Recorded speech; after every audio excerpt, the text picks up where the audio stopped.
You're about to enter into a new world of knowledge, curiosities, and high strangeness. This is a podcast of Straight Up Strange Productions.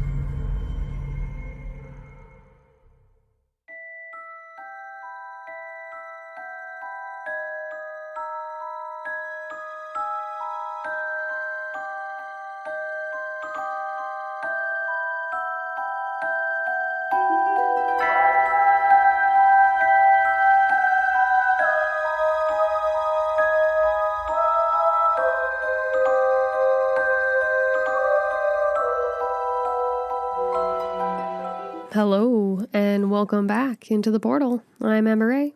And I'm Andrew McKay. And we're coming at you with a brand new Film Friday. I am so freaking excited about this Film Friday. This is awesome. Been waiting for it. I'm really glad we're covering this movie. Oh, yeah. And thank you to everyone that suggested it. I think it was Ashley Marlowe that was the most recent suggestion, indeed. But it was thrown at us from a few different angles. So appreciate it all from everyone. Yeah, you guys have good taste. You definitely have good taste. But we're not going to jump right into it. We've got a tiny bit of housekeeping before we get into, honestly, one of the weirdest ones we've covered, even though it's hard to top some of the things we've talked about on Film Fridays. But a couple little things. The first one being just near and dear to my soul, be strange. Because we're strange and we like to create strange things. That's why you guys are listening to this. But we've got this project that we've been talking about on some of our past episodes, our clothing project. Through the network, Straight Up Strange Productions. So we've got some new designs coming. The Sasquatch, the forest creature, was really, really popular. The crew necks totally sold out. We're going to come back with some other cool designs with that for you guys. But in the meantime, there's some mini squatches up there for you guys to check out. So we've got some kids shirts. We weren't really planning on doing kids stuff, but we thought, man, these look really cool. They're so adorable. Yeah, and we know some of you guys listening have kids, little cryptozoologists in the making. So, and those that don't have kids are usually aunts and uncles. Yeah, exactly. Great birthday presents or whatever, right?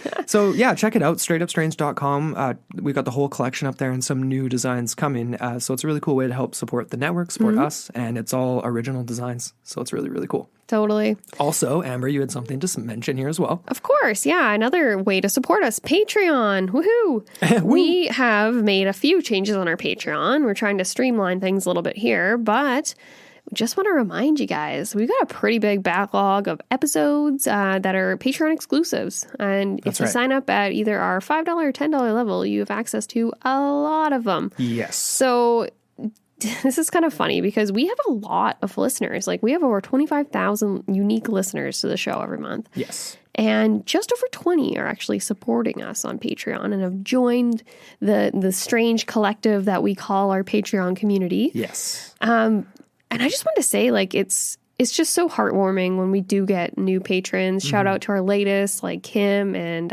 Lauren over there. Definitely. And I just want to say, like, we really can't do this without you guys. And we know that not all of you can support us. And for those that do and have for as long as you have, that's amazing. Totally. It's just, it makes us so inspired. And we just want to make the show better and better, which is why support is so important. Because you guys, like, your suggestions, your conversations, we value all of these so, so much. You guys are important. You're a huge, you're all of this. Exactly. And the beautiful thing about Patreon is that it is a community. And so it is back and forth. And like, it's just amazing. The little increments we get every month, they really go a long way. Huge. And they allow us to spend more time on making the show better and just making it more than what it is right now, whether it's research, resources, time to do more interviews, go on location too. We're actually aiming right now to get some sweet portable recording equipment for when we go to Europe in the fall. For our honeymoon. I'm making it happen. Weird places. Making it happen. It's going to be real. Yeah, definitely. And we're going to cover some spooks and legends over there on location for you guys. So we just want to have our ducks in a row and make sure we get the best sound quality. Yeah. And so that's one of our major goals. And yeah, we want you guys to come join us over there. So, but we do have another option, right, Andrew? Totally. I mean, we understand that not everybody can contribute monthly to something. We totally get that. We just appreciate everyone who listens to the show. But we also added something kind of cool. If you don't want to make, regular contributions, we've signed up for Buy Us a Coffee. So kind of an essential resource for podcasting. We are pretty hopped up on caffeine almost at all times while we're on the mic.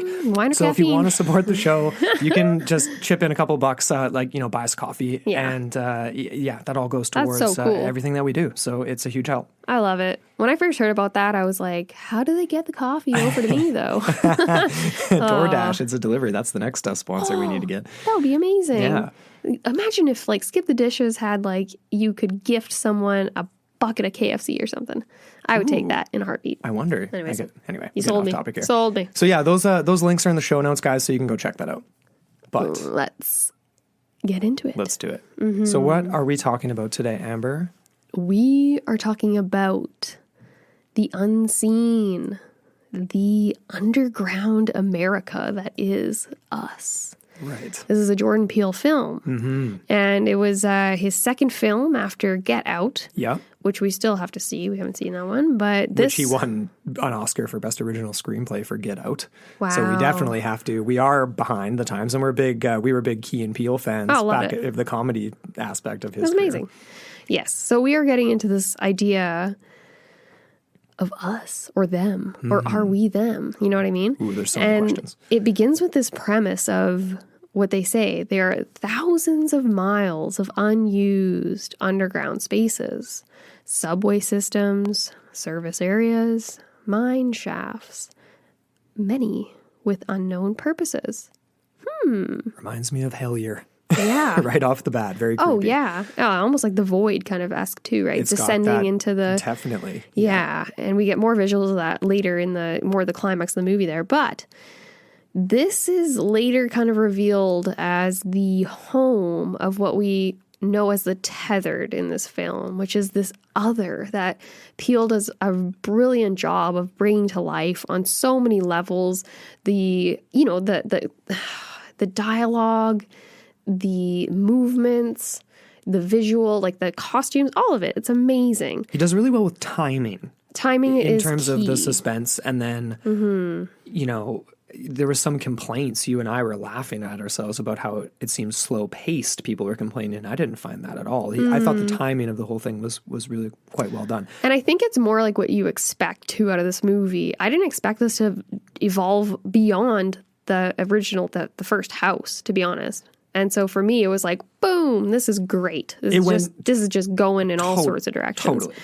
And so anyways, we're getting ahead of ourselves here. But like I already said, this is kind of revealed, this underground America, as this home of the tethered, these people or things that are doomed to this subterranean existence, unseen by the rest of America. So in my mind, immediately what brings to mind is the idea of this ultimate symbol of the unseen suffering and the gross mimicry of the haves by the have-nots. And we get these weird visuals later in the movie, and it all kind of ties together for me in that way. It's almost this perverse mirroring of this obligatory presence that the tethered find themselves under. Right. Like they're held by the strings of a puppet master. Yes. And obviously you guys are all aware of this. Film Friday, spoilers abound. And we all know, even from just watching the trailer, if you had never seen this film before, that it's about this, right? Not the tethered specifically in the language you're using, but essentially like doubles, doppelgangers, whatever's the terminology you want to use. And we'll get into that in a little bit. Exactly. I just was very careful about throwing that word out because they never use it. So, which is very curious to me. It is very curious. There's a lot of stuff going on in this movie. When you watch it a couple times over, a lot of the things pop out at you right away, such as Hands Across America. Of course. It seems very comforting the first time you watch it. It's like, oh, this is sweet. It's setting the era for us, right? Yes. Because you get like as a color TV, it's obviously the 70s. You get that sort of dated 80s, look to it. I think it's the 80s. Or sorry, 80s. Yeah. Sorry, my bad. That's all good. 1986. Yeah. For us, it's, 70s, 80s blends together. Sure. People will hate me for saying that. No, the 80s is the 90s and the 90s is the 2000s. I've argued this for years and years. Exactly. First few years of any decade. So, yeah, the 80s, 70s. Yeah. Anyways, so we get this first visual of the movie, which is this TV ad for Hands Across America. From sea to shining sea, millions will tether themselves to fight against hunger.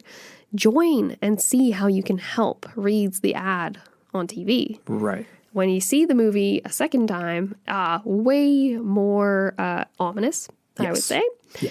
And it kind of references inequality right off the bat, right? Because it was a thing. It was a real thing. It happened in 1986. It was a public event. It was kind of incredible, to be honest, this concept of people holding hands. Across the entire country.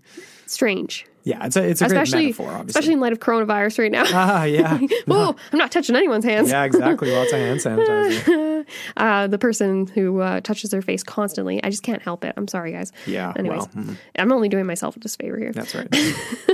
But this Hands Across America was a real occurrence. Approximately 6.5 million people held hands for 15 minutes. Crazy. Yes, and this was trying to form a continuous human chain. It was togetherness, right? It was a fight against hunger, poverty, all this stuff.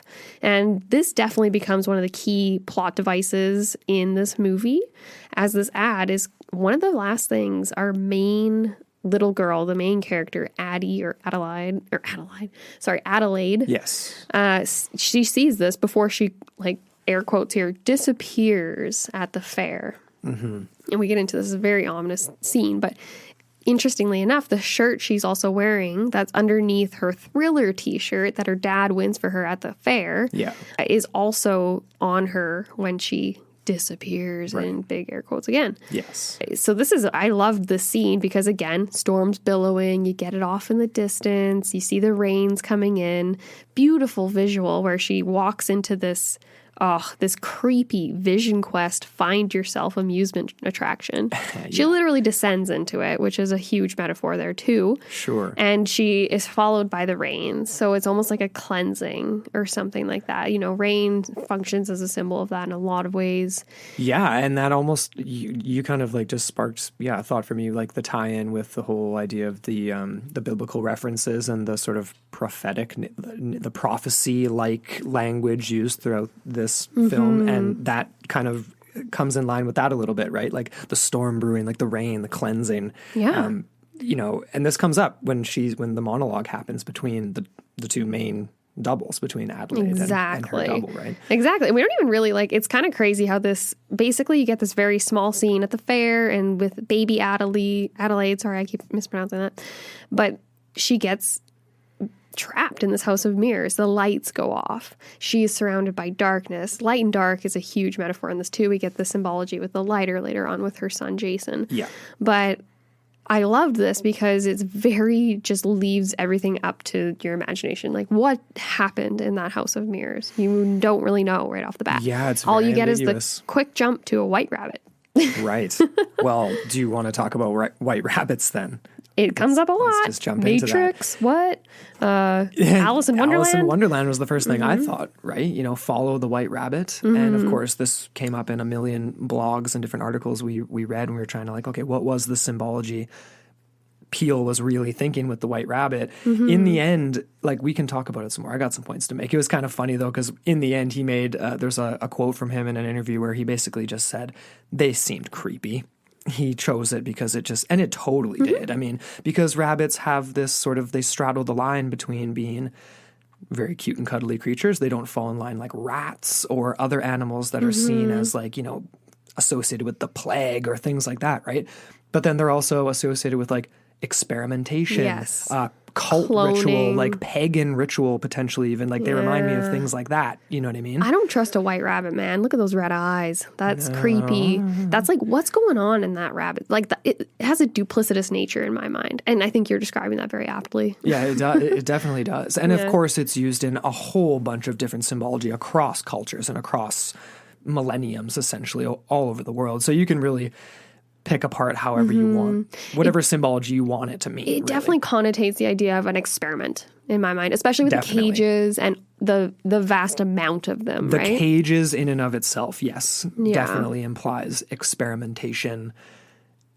It's also a metaphor of like being caged too. Oh, yeah. Right. And anyway, we're getting ahead of ourselves here, but we'll come back to all of it because the movie's just chocked full of symbology. And then there's another very early symbol where the son, Jason, runs and hides in a closet, which seems to be his ritual at the cabin because he knows it locks. So he has a toy ambulance that he slots in to keep the door from closing on him. I thought that was really strange because you added this in here, like there's symbology right in there, like 911 emergency help, like the symbology of the ambulance in and of itself. Exactly. Also, it was a miniature version of the ambulance the first day at the beach. Right. And the first sort of, maybe not the very first, but one of the very early signs that Addie gets where she's like, things aren't right now. So big ambulance, little ambulance, big spider, little spider. That comes up again later too.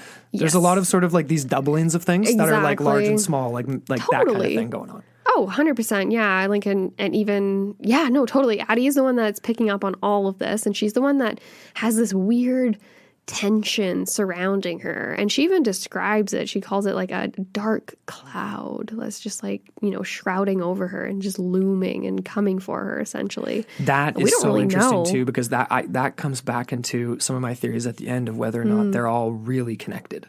Okay. Like beyond just that she's sensing something. Exactly. Beyond her immediate consciousness. Right. And totally. That's, we're getting to where the plot's starting to develop more because they're at this, was it the grandparents' house or something like that? Or it was an old family home? And there's old photos, right? Like on the mantle, there's like the older generations of her family. It reminds Addie's me family. of the family cabin, right? Exactly. Like the classic family cabin. It's supposed to be super homey. Yeah. But for some reason, as soon as Addie comes back, she feels off. And it just continues to get worse for her. Right. And this is kind of heightened when they travel to the beach. They meet the Tylers, a.k.a. Tim from Tim and Eric. That's right. Yeah, Tim Heidecker. That caught me off guard. Big his time. rosé and vodka-loving wife, played by Elizabeth Moss. That's a fun role for her. Kitty. That was not expected. I was like, oh, okay.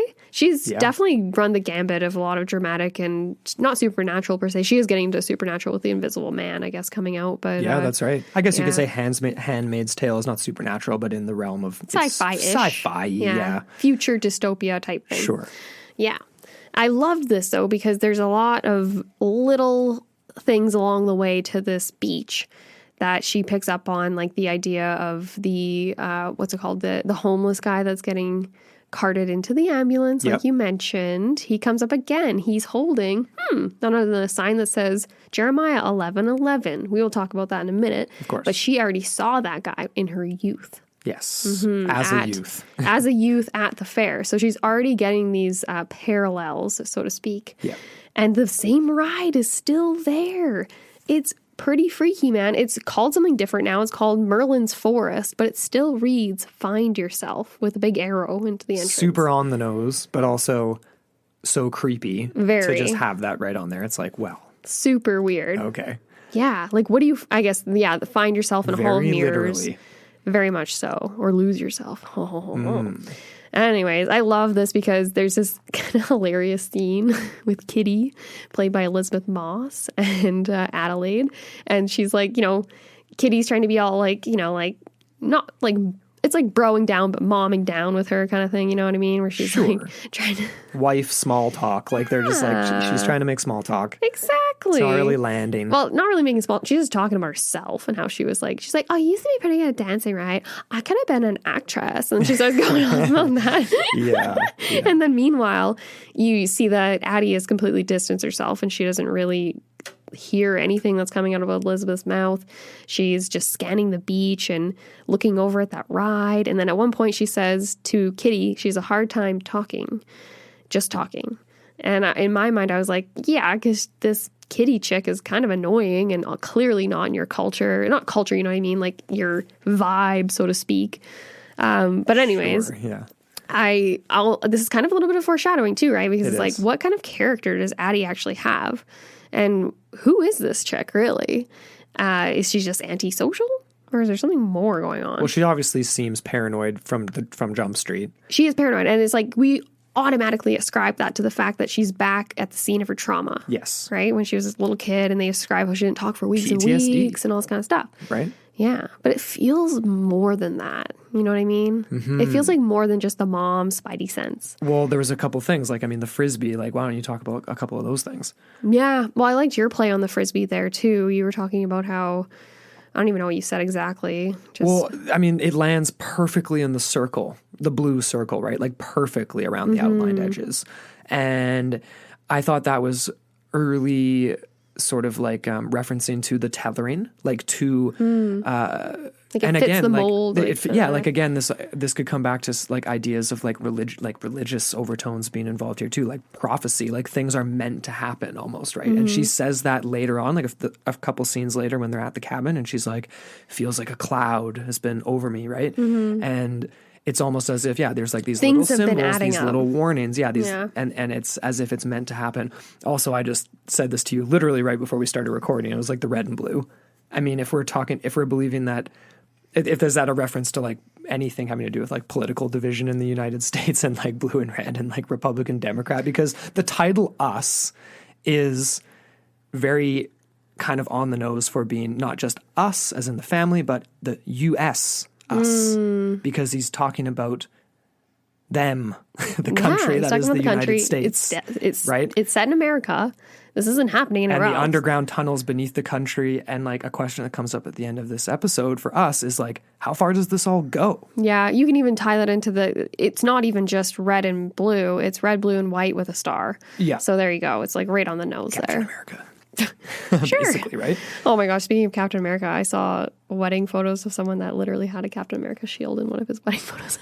Classy. Hey, what some It was hey, so awesome. whatever you want, right? It's your day. Yep. Okay. So this is right where we get the first doppelganger, though. I'm using that True. word. Okay, are we going to call it that? Or a double? Doppelganger doesn't really fit, though, because we're talking more. It's the a little implication bit- is like more government-y, government conspiracy-y, like right from Jump Street. So I don't know. I'm peppering it in here throughout, but I kind of want to talk about Jeremiah 11:11. 11:11. Everyone Googled this instantaneously when they were watching this movie. Yeah, the dead guy on the stretcher, too. That was the first guy that we see holding his hands out on the beach. And he's seen by Jason, the youngest of the family. And I think that's eye-opening for him. I think he's a seer in the family. He definitely operates on that level. He doesn't say much. He's watching. He sees, listening. he understands, and he's hiding behind his own mask, which is really cool in my opinion. But he sees the first guy, and he sees him wearing his... It's kind of strange because we don't get the red jumpsuit jumping out at us right away. Pun intended. But we get the visual of the guy standing with his arms outstretched with his big haggard coat on. Yes. And a little bit of the cuff of the red suit. exactly underneath. You can jumpsuit. kind of see it in his hands all bloody. He's not holding his scissors though. I wonder what he did with them. I think they were poking out, like just poking out. Were they? No, I have to go back and check again. I'd have to go check. Presumably he used the scissors, so he's the only one who didn't get them. No, well, I'm just saying maybe he disposed of them after he did what he needed to do, kind of thing. Peep. But anyways, Jeremiah 11:11. Read this as creepy as you possibly can. Jeremiah 11:11 states, "Therefore, thus saith the Lord, behold, I will bring evil upon them, for which they shall not be able to escape. And though they shall cry unto me, I will not hearken unto them." That was the King James version. Sorry. Deal with it yourself. Yes. This comes up so many times. In the very beginning scene at the fair when Addie's a kid. Yes. Later on when the guy's on the stretcher and we see it with his cardboard thing. It's kind of interesting that the guy with the cardboard is the first to go because he's definitely one of the ones that's the worst off. He's not privileged at all by any means. And that's kind of the mirror that they're kind of trying to play on is the underground, the unseen suffering, and then the privilege on the surface world. Yeah, but that's an ironic statement that I'm like comment I made to you the very, first time we watched it. Very like, ironic. It's like a lot of them would be better off like down there. Almost. Yeah. Like if you're a total like down and out near dead meth addict and then your double is like doubling that, but technically not addicted to meth. Hopefully, yeah. They're both pretty horrible options. Just saying. But I guess maybe if you got rid of him, like your tethered one, then you would be able to relinquish or free yourself from that. Is that the whole idea? The untethering, To like essentially? just not do meth and like to go on and do other things? Perhaps, because you're not made to mimic it, and you had no inkling towards it in the first place. So, well, I mean, this this Jeremiah 11:11 here, the King James version, just to kind of build off what you're asking me there, like implies that, again, talking about prophecy and talking about how there is something that potentially knows about this and just it's okay for this to happen, like for the tethered to come up. And this is it is judgment day for those above in a way, because it's something they created and even those who were blind to it, like refused to acknowledge. And like, that's the metaphor of the movie too, right? Yeah. It's like the us and them, but it isn't the really ignorance but of it all. exactly, because it isn't actually underground. It's right there in front of us. It's right on the street. And we have, I mean, it's the same in Canada too. Yeah. Crazy inequality. And yeah, that's I think what it's speaking to. But it's also, no chance for those above. Seemingly. If you go in off this scenario. Yeah. Well, Because they basically kind of, the tethered are coming out. Before they do, though, Adelaide has still got this inkling, and as she's putting Jason to bed that night, she tells him to take the mask off. That's an interesting part. And she says to stick with me and I'll keep you safe.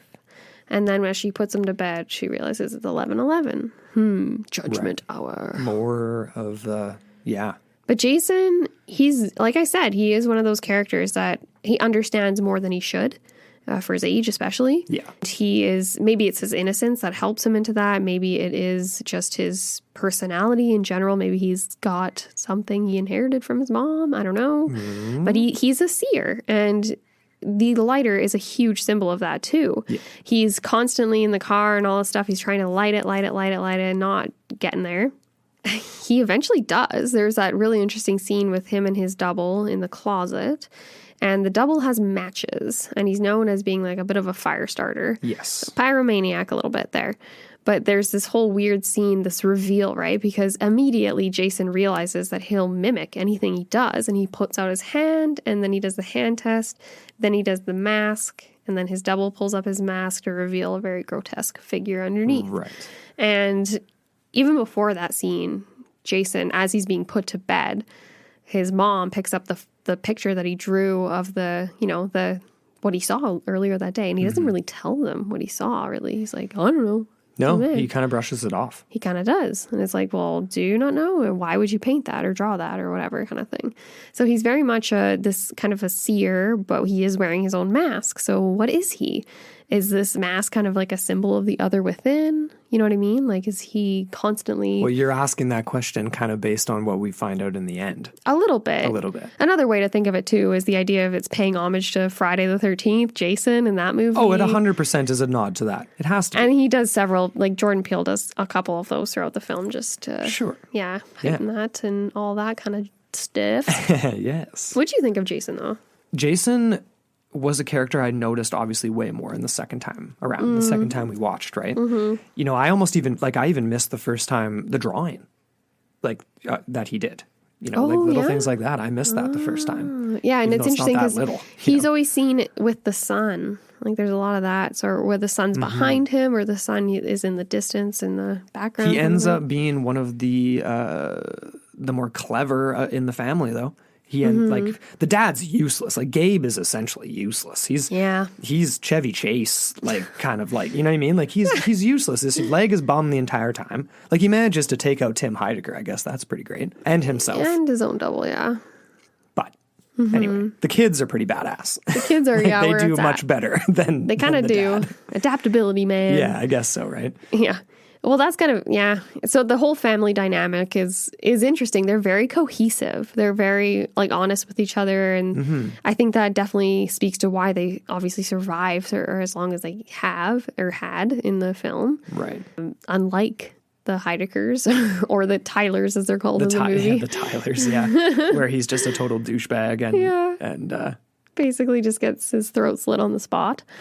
Yeah, not a pretty end for him. These guys definitely have a little bit more to them. And Addie especially, she's the most interesting. She's got these really interesting looks. Like her eyes are just, they have so much depth to them and so much dramaticism hidden within. And you're like, what is really going on there? Totally. And you don't really know. And it's just kind of this strange, because we get the fact that she was that little girl in the very beginning of the movie. Yeah, of course. And that she had some sort of traumatic experience and all this stuff. But where is she now? How do we describe her character from child form to adult form kind of thing? You know what I mean? Like, yeah, and like what was the formation of her talking again? Yeah, no, totally. We don't see that. And all we see is basically her as a kind of a very quiet child, right? At the fair. She doesn't say a single thing. She just wanders until away. She just picks the shirt. That's the only thing she says. That's the only thing. Yeah. And it's very strange in the sense that she obviously disregards her mother's command when as soon as she goes to the bathroom. Her dad is useless, whatever. She just kind of wanders away. And not a lot of kids would do that or go as far as she did. It's something was drawing her there. Something was kind of drawing her there. The storm was billowing, all this stuff. And then in adult form, at the very beginning, at least, she comes also as very, like, mommy. She's very hip. They're listening to, like, hip-hop rap in the car and whatever else. And it's a very, like, she's showing her son how to, like, get in snap rhythm with the song. And And they seem very, like, cohesive and together. There's no... Classic family, right? Cleavages or anything like that. You know what I mean? Mm-hmm. Yeah, so they're very strong. And like we've already alluded to a lot, there's something brewing. And this idea that she's witnessing all these things line up. Like you said already, the fake spider... that's kind of like a toy on the coffee table, and she parks herself on the couch, and then she looks over and there's the real spider crawling out, and she's the only one that sees that, and she kind of looks and keeps looking, and she's like, doesn't do anything about it. She also has weird like flashbacks to in the bedroom, or sorry, not in the bedroom, it was like her makeshift like dance studio room in the house. Remember that, where she goes to the doorway and then she looks in and she sees herself as a child looking back at her and doing the plies and whatever on the bar. Mm-hmm. And then it's just like this weird feeling, though. It's like it's almost like... questioning. Yeah. Like she's remembering or something. Yeah, well, she is remembering, but like from what perspective, right? I guess. I don't know. Yeah, and that comes back again to a question I'm going to ask at the end, because it's like, are the memories even crisscrossing? Yeah. I think especially when she's explaining to Gabe her experience, because Gabe is totally unaware of this up until this exact night when this is happening. And she explains to them what happened to her as a child. And then he's like just trying to process it all. And he makes a couple dumb jokes and whatever. And she just says, she's like, I ran as fast as I could. And all my life I felt she's coming for me, is what she says. And like, who? Like, really? You're the double, the girl in the mirror that was real? Like, like it's all so, it gives me flashbacks even just thinking about it. If you told me this, I would be mortified. Obviously, we've been doing this show. Doesn't help. Yeah. But it's like he reacts in a typical way, I guess you might say. Mm-hmm. But she's starting to remember it more. It's like it's been so suppressed, and now it's all bubbling to the surface because of like what is being built up as like a prophecy, even though what is actually happening is being built up as some sort of strange experiment as well. So we're sort of straddling that line a little bit here. Yes. But before we dive even deeper down this rabbit hole, pun intended, we are going to take a quick promo break from our sponsor, BetterHelp. Amber, I was so excited when BetterHelp approached us as a sponsor because honestly, there's so many people out there that think they don't have access to mental health resources, and taking care of your mental health is just so important.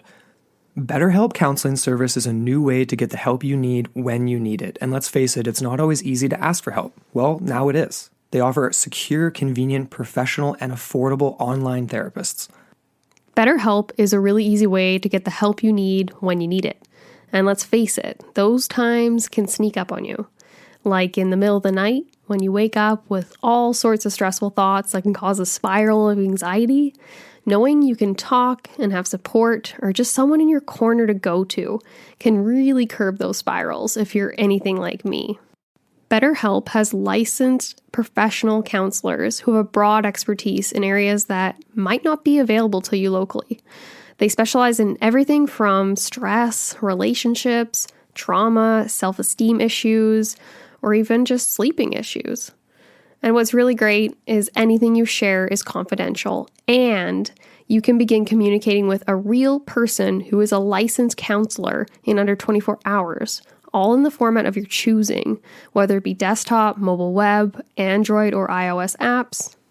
Totally. And best of all, it's a truly affordable option. And Into the Portal listeners get 10% off your first month with discount code PORTAL, spelled PORTAL. So why not get started today, you guys? Go to betterhelp.com/portal and simply fill out a questionnaire to help them better access your unique needs and get matched up with a counselor that you'll love. That's betterhelp.com/portal. Financial assistance is available for those who qualify. So please, if you feel you could benefit from this, check it out. And again, that's discount code PORTAL, PORTAL, to get 10% off your first month with BetterHelp. And we're back. So yeah, make sure you guys go check out BetterHelp. Okay, so let's get back into this because this is where things start to go sideways for the family because their doubles all end up in the driveway. Already holding hands. Oh, and guess who sees them? Jason. That's such a creepy line, right? And it's perfect for the trailer where it's like, there's a family in our driveway. God, that's creepy. So spooky. And of course, already like the hands across America in the driveway, even though they're going to break that chain because they've got work to do. Yep. And all of the movements appear sort of strange and unnatural right from the beginning, right? And we get that especially with Addie. Her doppelganger, the way she moves, being the dancer, the ballerina, and then we get that little montage scene, fight scene, if you will, a little bit later. Oh, yeah, totally later on in the film. But the rest of them kind of seem sluggish and slow, almost like zombies or something. Almost but not kind of really. Like, yeah, exactly. But I mean, it's classic horror circumstances, which I love because they're surrounded from the outside. It kind of reminded me of almost like The Strangers, which was a comparison we saw in a lot of blogs and stuff like that. I don't know if you've actually seen The Strangers. Never seen it, no. But it's essentially family in a cabin, strangers in masks show up, tormenting them from the outside, breaking in, all that kind Creepy, of thing. man. Right? Yep. Same scenario. But when they actually end up in the house, sitting on the couch, like this is almost like the climax, kind of, right? Even though you get it just keeps building up. It's like there's ledges within the climax that is the mountain that we're going up here. Building it up, right? yeah. And the voices. I mean, there's speechless for the main members of the family. Addie's the only one who can speak. Her double. And when she goes to speak, it's so raspy and unused. It's like, it seems like such an effort for her, hey? Oh, it's so creepy. Oh, so creepy. And of course, she feels the need, and this is for perfect because it's a movie, but feels the need to monologue. She's not just there to kill and get on with it. No, she wants to explain why they're there. And she wants to do it by literally starting with once upon a time. Like literally saying once upon a time. Like that is quintessential villain monologuing right there. Oh, yeah. And it works because it is very, very scary. Gabe asks the question, who are you people? Or does he say, what are you people? I think it's who are you people, right? Yeah, he says what? Or sorry, who? Yeah, because he's convinced they want the boat. Yeah, he keeps offering them shit they don't want. And right in that moment, his doppelganger, I'm using that word again, pushes up the glasses in sequence with Gabe. Yeah. But there's only these very, very subtle mimickings. The main, the most prominent we get is with Jason and with his doppelganger, where he literally gets it to take off the mask, gets it to put up its hand, gets him to walk backwards into the flames at a later part. But the others don't seem to be quite as connected. No, not Zora and definitely not Gabe. It's interesting. Is it the age of Jason? Is it the fact that he just illicitly understands it kind of thing? You know what I mean? Illicit, is that a word that I'm trying to think of? He just like understands it, like, you know, like without having to explain it or something like that, you know what I mean? Where it's just kind of this innate, not illicit, innate understanding, is what I meant to say. Like, you know, he started really to be really it. weirded out by it, right? And then of course we get the quote that she was destined by God to save the tethered. Yes. And it's this mission, this prophecy. And then, of course, again, coming back to the whole title, who are you people? We are Americans, which is a pretty interesting line. That's the most political statement in the whole movie, I think. And it is. And tying into the on-screen sequence we see where it's like all the tunnel stuff, caves, tunnel systems, abandoned mine shaft stuff beneath America, not scattered all over the world. Exactly. They're not talking about the Erdstall tunnels in Bavaria. You know what I mean? That's true. Can we talk for a second about how amazing it was, like the way that she described her story, how she described the girl and her shadow and how the girl was living this beautiful life, and the shadow was just living in the darkness beneath her, constantly aware of what she didn't have, but the girl had, as far as, presents at Christmas, growing up, having children, getting married, all things that this shadow was obliged to do on the other side. Mm-hmm. The underworld, where I'm like, how much of this, because now that they're on the surface, they clearly have some type of free will. Right. It's just the extent to which they either grabbed it for themselves, or this is the revolution, this is the untethering, we're making these strides together. Together. All across America. Well, Holding hands. She makes this comment, like the untethering. It's what does that mean exactly? But the plot develops from here because we quickly figure out that it isn't just the untethering of her suffering. It's everyone. Right? And we think it's just the family initially. That's what I thought. I was so naive when I went to this film. I thought it was going to be all about the struggle of this family trying to get rid of their doubles, and then it develops into so much more. Yeah. I was like, are you freaking kidding me? When they actually because they obviously go to their neighbors first, the Tylers, and discover that they're massacred in less than 10 seconds of these people being in their house. But anyways, and then they decide, oh, wait a second, we should probably turn on the TV and see what's going on, because there was no first responder. They called 911, no one came. So what's going on? And that's when they realize this is not just them. This is everyone. Totally. Yeah. Before we even jump straight to that, though, you added in this interesting thing here with Kitty cutting her face. And I thought we should talk about that for a quick second because it was really interesting, right? So Kitty, the doppelgangers for Tim Heidecker. Yeah, and his twins. And his wife. Yeah, daughters. And his twin daughters show up, massacre them instantly. There's no fight at all. How creepy were the twins, eh? That was so gross. Oh, my God. So creepy. The doppelganger wife of Kitty then she does a great job witnesses of that other side. What's his name? I just want to say Tim Heidecker. Witnesses Tim getting murdered and is sad for a minute, right? And it's showing emotion as if it's the loss that she would experience if it wasn't the double above ground, but then quickly turns into almost a laugh as if it's just emotion that isn't even it's programmed or whatever, and then slowly starts to cut her face with the scissors. Oh, that was actually, that scene played out a little differently. We actually see her initially in the mirror with the lip gloss, doing her lips, and then she takes a knife and starts to cut her face. So it's she's pretty, but I'm not pretty. She hears the disturbance outside, and so she goes to the window, and that's when she gets this inkling, because she doesn't see it as far as we're aware, but she gets this knowing that he's been taken out. And that's when she starts to weep, but then it turns into this maniacal laughter. And we don't even know. And then that's when Zora tries to sneak up on her from behind with the putter. And then she just, doesn't really work out. But then we get Jason with the big crystal quartz thing, the crazy whatever, and he takes her out. Okay. It's just so very curious. It's just all very strange. It's almost like it's a motion that doesn't, she just doesn't know how to I don't even know. Yeah, that's true. Actually, one thing that bothered, this is so random, but that's a really weird moment in my mind. And that definitely speaks to this toying or this interplay between free will and the mimicry and how those kind of come out in perverse forms of behavior. And I had this thought though, just now, I think I solved my problem. I don't know if anyone listening here noticed how Addie, adult Addie, handcuffed herself to the coffee table in the very first confrontation scene with the tethered. She has one hand handcuffed and then she cuffs the other one to the table.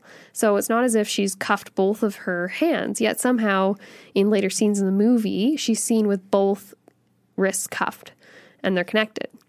She ends up strangling Red in the very end with those same chains. And they're both connected to her wrists.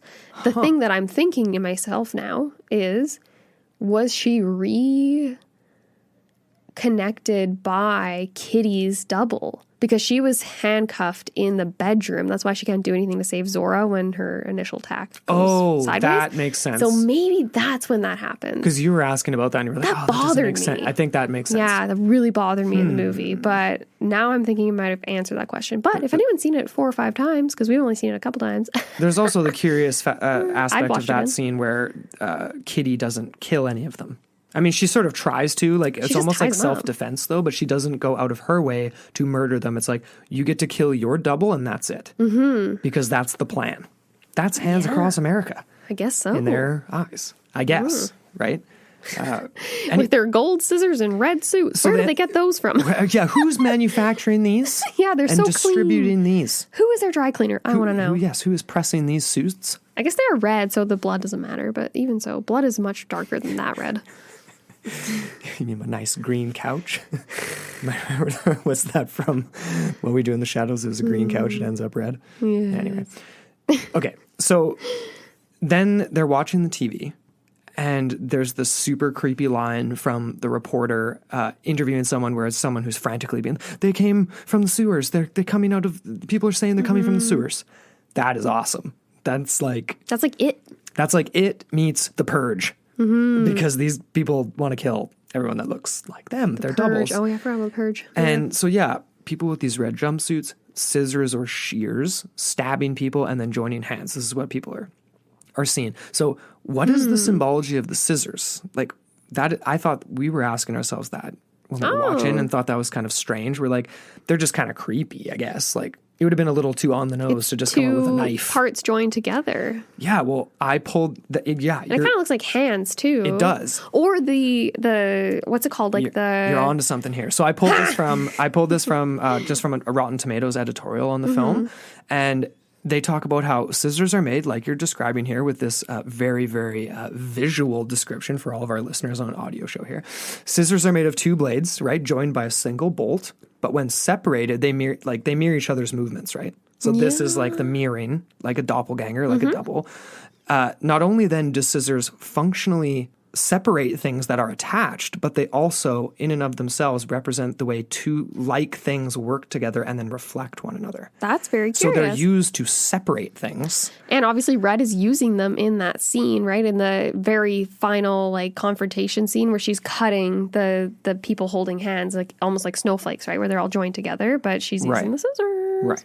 Anyways. So then along that same line of questioning of like, where the hell did they get the scissors? Well, never mind the scissors. Where did they come from? And who exactly created them before we get to the scissors and jumpsuits part of all of these questions? Yeah. Because that's sort of redundant, unless we know where they came from. The quote from Peele that I pulled from, I can't even remember which article this is from, but this is a direct quote from Jordan Peele.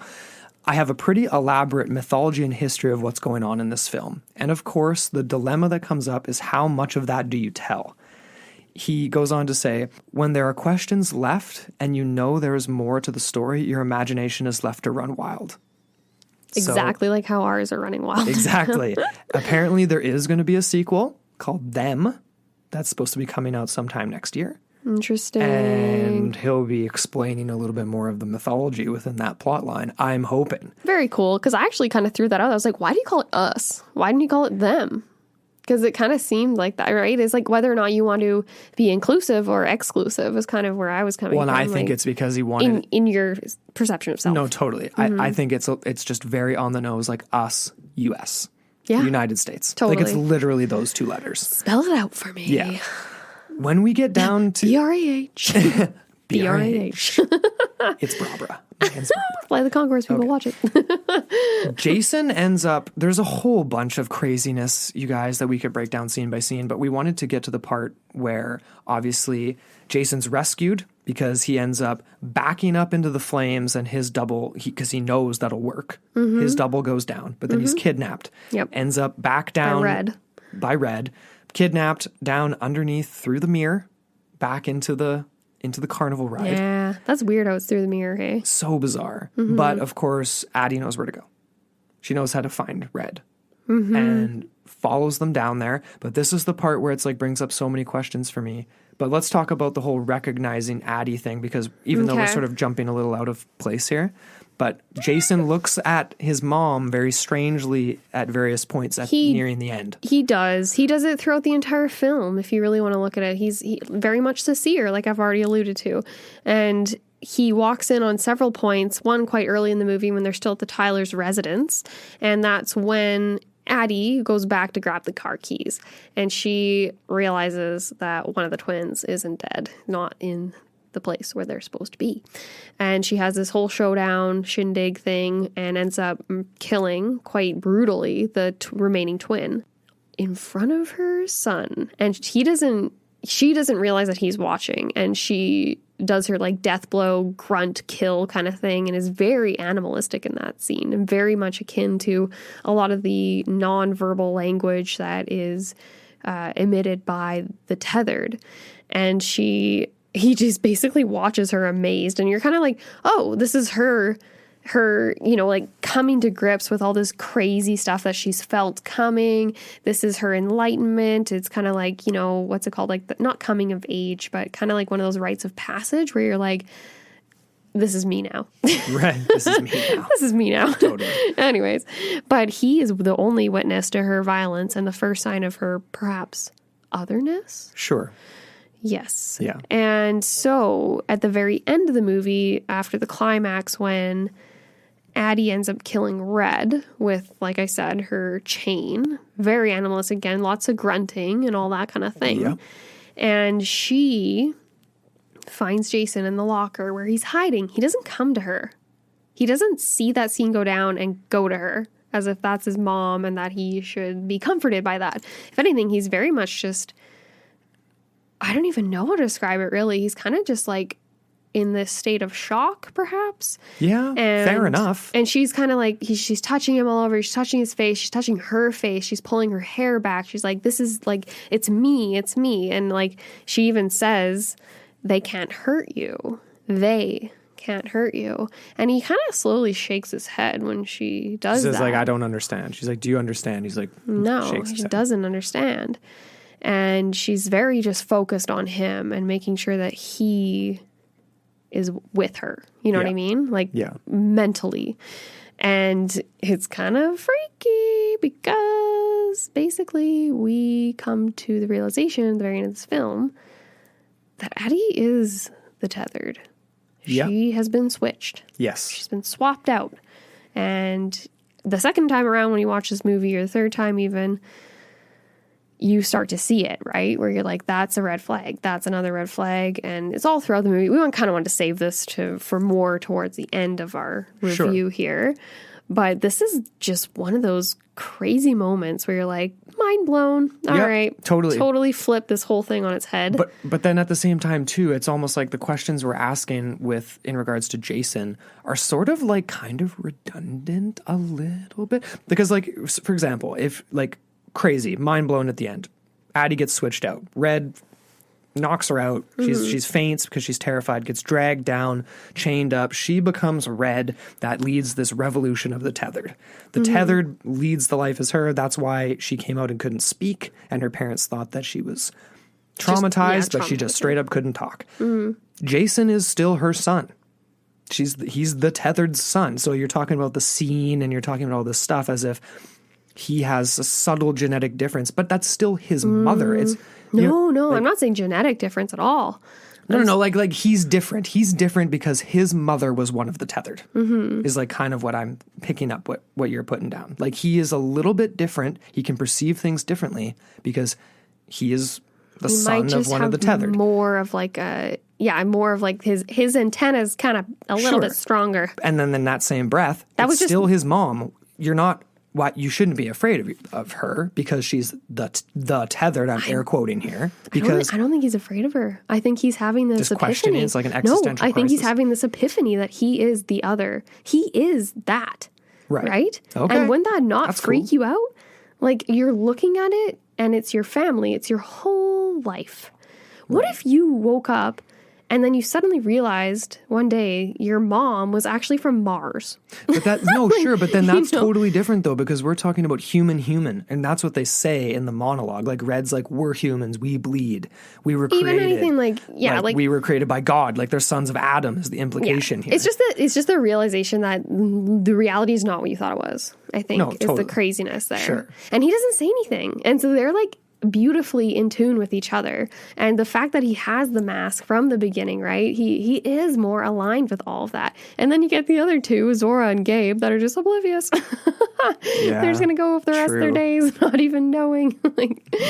Unless they do find out in the second one, which we don't know. But we don't know yet. A couple of really interesting quotes from Red down in the downstairs. Yeah. It was humans who made this place, referring to the underground that Addie has descended into with her, and all these white rabbits, all these weird hallways with all these like random, like seating areas. It looks very like a government abandoned facility. Classrooms everywhere. Although it's desks. It's not dusty though. No, it's not that abandoned. It's semi-abandoned. Well, these people just exited, so right. Yeah, but they're cleaning while they're down there, obviously. True.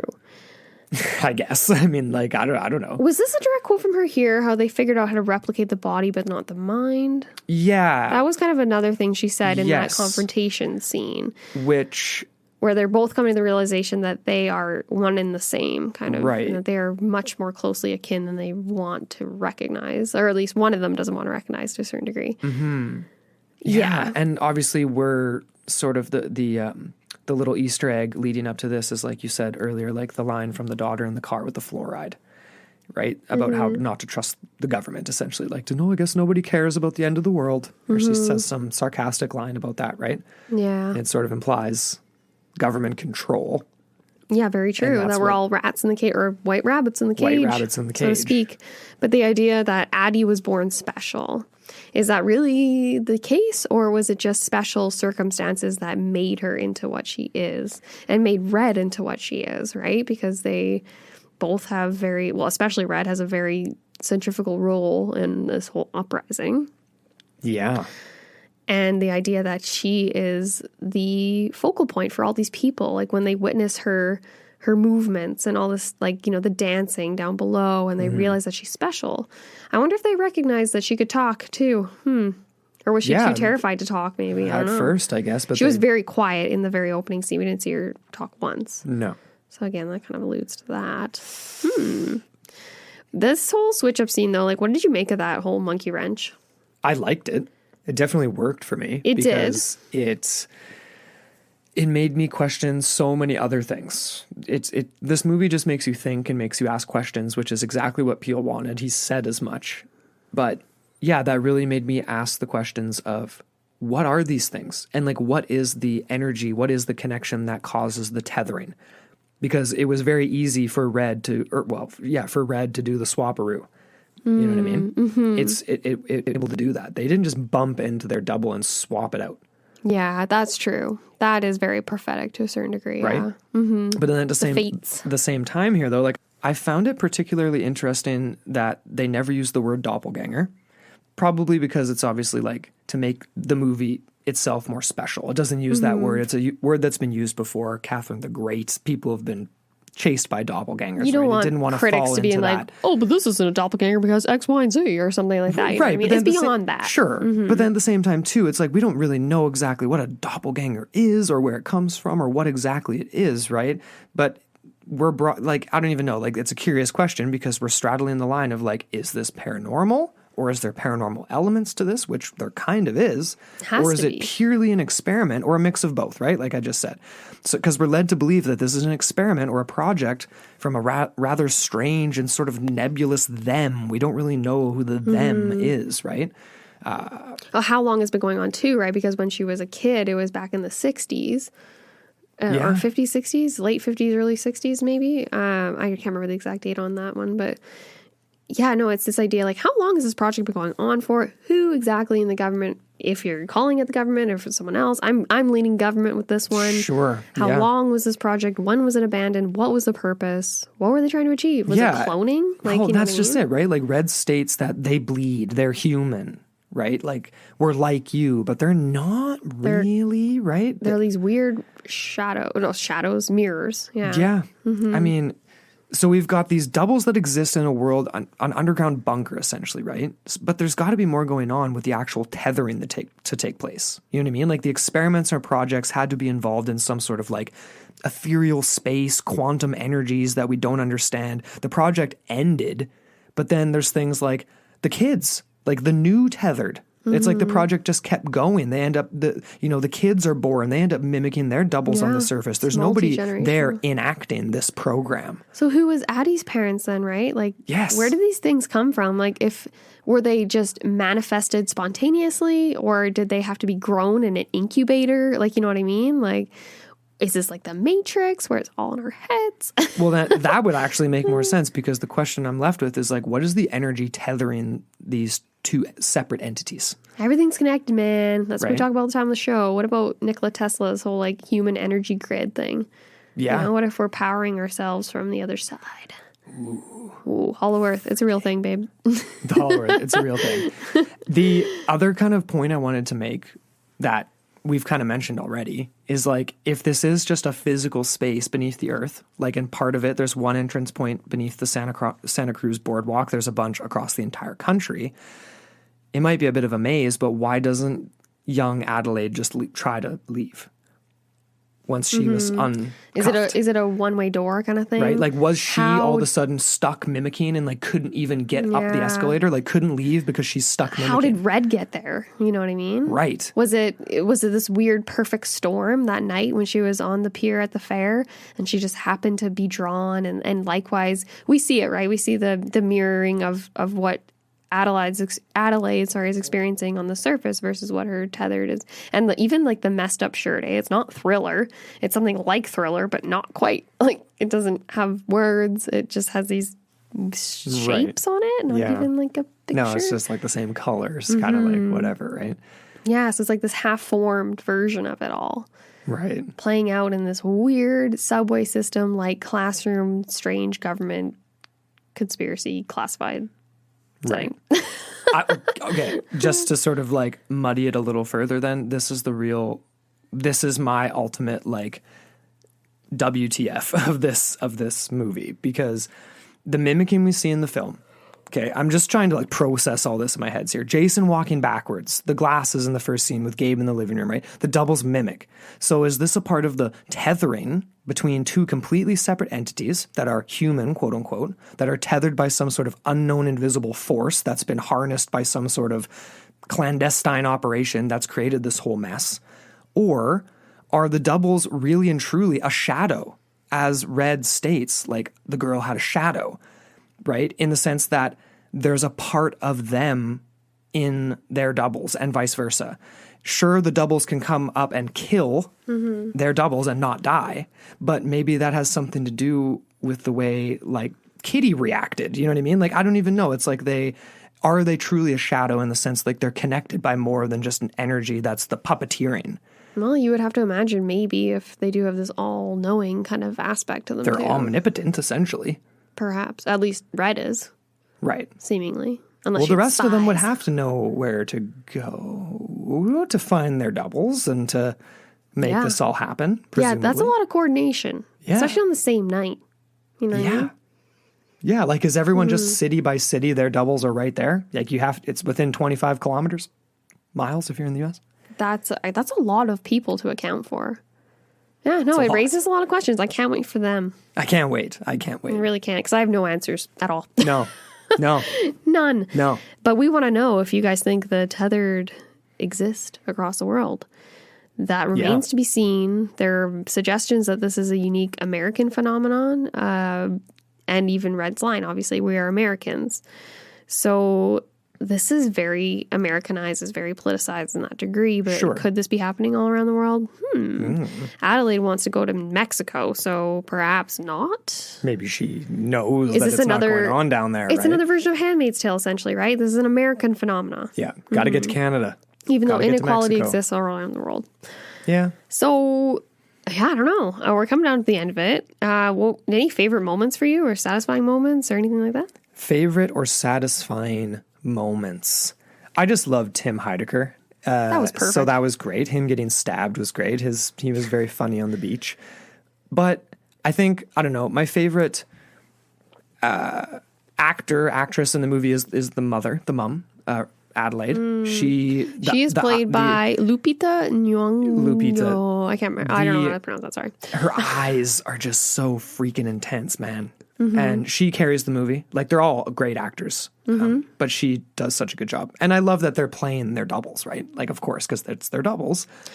Really cool. That Do you to get me a double was- paycheck? That to me was the most satisfying out of it all, was the double casting. I liked that because you don't have to play just one role, you got to play two. And for someone like Elizabeth Moss to play someone like Kitty, or, you know, no one wants to play that role. But of course, she gets to play this badass double that's totally freaky, So man, creepy. and looks so different. And even like the twins, everyone, they were so well done. And I love Jason's double too. Yes. I really, really Very well liked done. him, even though he was super creepy. I guess the final scene with the swapperoo would be my favorite because it throws in such a monkey wrench. It's got that music playing in the background. They just exchange the glance, and then she is very carefree at that point, just glances back because she's driving out the windshield, and then he just keeps looking. Just looking. That's that. That's that. Yeah. Until the next one. Well, Yep. I definitely would recommend it if you guys haven't been able to guess so far. We pretty much loved this movie. Yeah, it was really good. And it's great. It was Really great. good. Really great. Yeah, looking forward to them, and we'll cover that then. So we want to hear what you guys think, though. Send us a message into the portal mailbox at gmail.com. Comment on Facebook. Come join us in our Facebook group there. Check us out on intotheportal.com if you haven't visited our website, and straightupstrange.com as well as the network page. And don't forget to check out our sponsor, BetterHelp. The link is in the profile. The promo code is Portal. And we really encourage you guys to check it out. We, we're the type of people that would definitely be using this resource. So we were really happy when they reached out to us as a sponsor because we get a chance to use it ourselves. And It's almost just one of those things where it's like, I actually didn't even really know that type of service was out there. I really didn't. So that was kind of enlightening And to me. it's not just for people in, in dire straits. Like, everyone struggles with mental health problems. And Exactly. It's not a crisis line. No, it's not at for all. just better help overall. Absolutely. Which the name just says it all. Totally. So check that out. And we look forward to the next time we get to come on the mic and talk to you guys. So until next time, on Into the Portal. Your gateway to the bizarre.